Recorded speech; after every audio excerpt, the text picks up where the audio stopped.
This life isn't as black and white, all good and bad, right and wrong, as we tend to think. It's complex, and we're all just humans trying to make sense of it. So, if you're wanting more unity and love in this world, and are ready to step into curiosity, then join me, Brynne Erickson, on Middle Ground. And if you're willing, please leave your biases and preconceived outcomes at the door. Many of you know that I have been serving in my church as a leader that oversees the girls aged 12 to 18. It's titled the Young Women's Leader, and I've been doing that the last 2 years, which has been a little bit crazy because I was pregnant the first 9 months of that calling, and then taking care of 3 boys, one of them being a newborn and growing into a baby. And it was a lot. And I just asked to be released from that calling back in November of 2025. And it was a awesome 2 years. I just had this thought that it was time to be done. And I explored that and talked about it with my husband, and it felt really good. And of course, I could have kept going. I could have kept pushing through, but I had kind of been doing that the entire time. I genuinely loved doing my calling. I loved hanging out with the girls, doing activities with them, having discussions with them on Sunday. They were constantly on my mind, but doing that and always having to figure out what to do with my kiddos was a lot. I couldn't just go to an activity. I couldn't just go to church. I had to make sure I had babysitters lined up, or I was loading up scooters and remote control cars and snacks and going to the activity and going back and forth between the gym and what the girls were doing. And I could never just fully give them my time. And same with at church. Like, I usually had the baby with me, and my husband and I, he would in the same capacity working with the 12 to 13-year-old boys. So he was with the boys on Sunday and in the middle of the week. And it was a lot. And you might ask, well, why didn't your husband get released so that he could watch the kids? Well, we had that discussion, and he really loved working with young men and didn't just want to be the babysitter on Sundays and during the week. So we made it work, and we figured out how to support each other and split up the kids. And it just was a lot all the time to make it happen. And we did it, and we loved it for 2 years, but I honored my impressions and my thoughts and my feelings. And I told my bishop that it was my time to be done, which we had an awesome conversation when I got pregnant unexpectedly at the beginning of my calling. And he told me that he thought it was time for me to be done. And I told him that I was actually really excited to keep going. And he said the greatest thing. He was like, okay, just let me know how it's going and if you need to be released.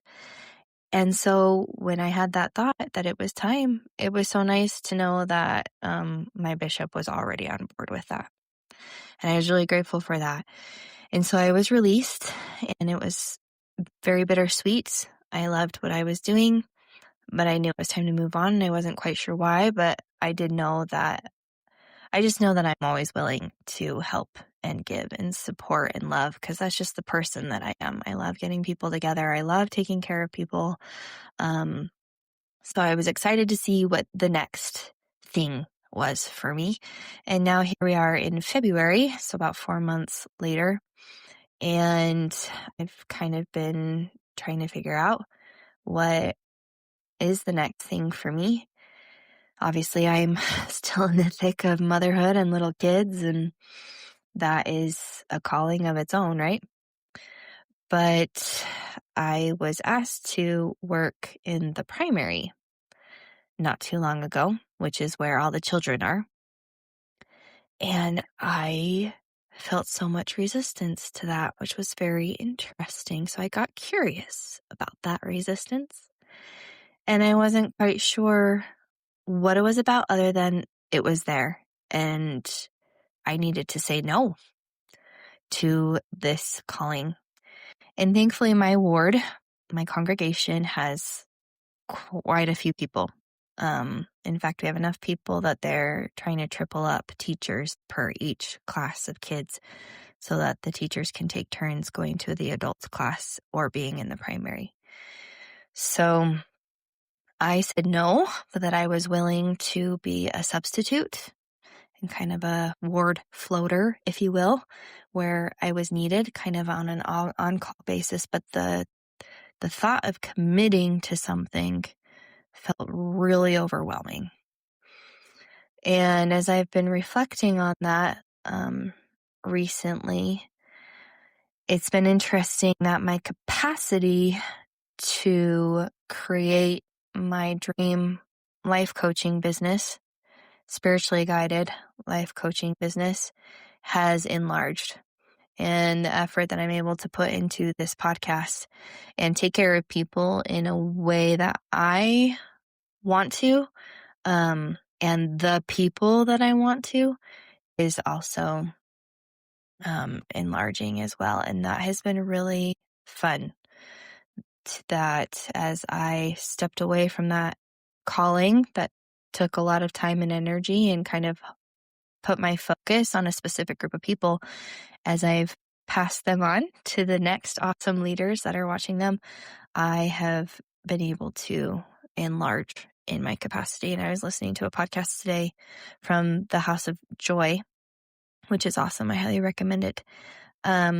She was talking about how when we take care of ourselves, we actually enlarge our capacity to take care of others. And I know that, and I believe that with all my heart, but it's always good to hear that reminder. I tend to be one that gives a lot of great advice, but then kind of forgets to take my own advice sometimes.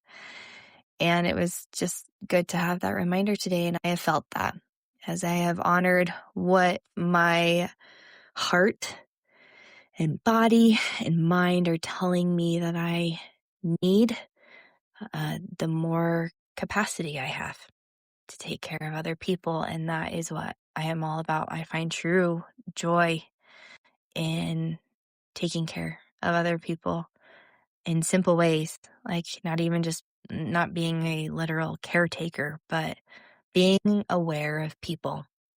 And when someone comes to my mind, reaching out to them, whether it's in a phone call or a text, and just saying, hey, you came to my mind today.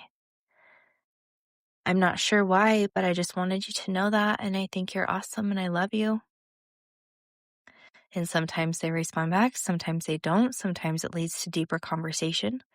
But I think everybody wants to be thought of in some way. It doesn't have to be a big way.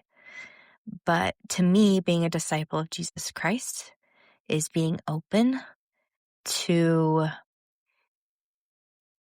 serving other people, to being the hands that lift up and support in whatever way that is. And I love that. That is my mission in life. And taking care of myself so that I can take care of others is where it all starts.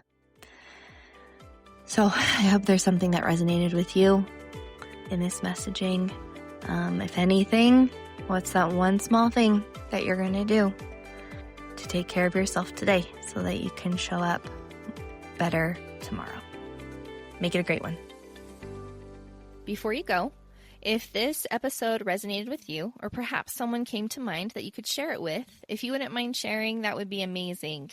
Or you can leave a review or follow the Middle Ground podcast. All of these things will help the algorithm, because that is a real thing, allow people to find my podcasting community so much easier, and is essential for the growth of this podcast, and I would appreciate it so much. So remember, stay curious, spread love, and I hope you have an amazing day, evening, wherever you are, whatever you are doing.